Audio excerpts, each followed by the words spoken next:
రాత్రి పడుకున్నాడు. అన్ని వాళ్ళ అమ్మ పోలికలే. చా కొద్దిగా మనశ్శాంతి అక్కడ పోతుంది. పొద్దున్నే పేపర్ మీద వచ్చేసాడు. పోస్తాడు గాని ఇదిగో ఏంటి నా పోలికలా? మొదలెట్టావు. ఏమండి రాజన్ గారు, మీరు చెప్పండి. ఈడి నా పోలికని ఇది, దాని పోలికని నేను. రోజు కొడలేనండి. ఎంతకీ ఎవరి పోలిక మీరు చెప్పండి. నేను చెప్పండి అదేంటి చెప్తే కొంపలు ఎందుకో. చిన్న పిల్లవాంటి కదా. అడే చుమ్మా రప్పా.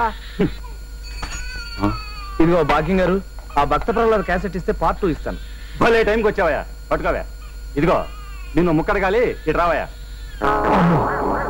నేనేం మాట్లాడండి బాబు, నాకు అర్జెంట్ గా పని ఉంది, నేను వస్తాను. అబ్బా సైకిల్ అలా జారేసేలా రావయ్యా. నిన్ను మాట్లాడగాలి.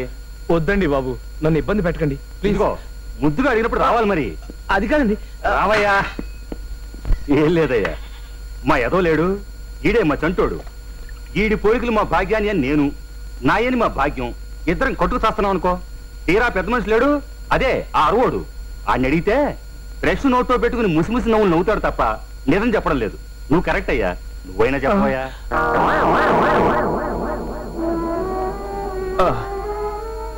నన్ను నన్ను నన్ను మీరు చాలా ఇబ్బంది పెట్టేస్తున్నారండి.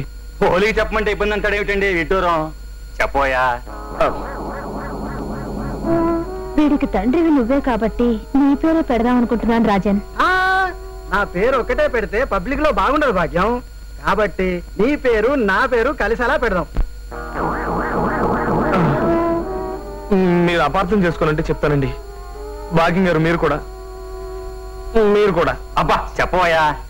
అబే ఏం లేదండి, మీ బాచిగాడు మీ పోలిక కాదు. మరి మీ భాగ్యం గారి పోలిక అంతకంటే కాదు. మరి ఎవరి పోలిక? ఎవరి పోలికంటే ఏం చెప్పమంటారండి? కర్మ, ఆ రాజన్ పోలిక. ఏంటి అన్నావు? కట్టేది సచ్చినోడా.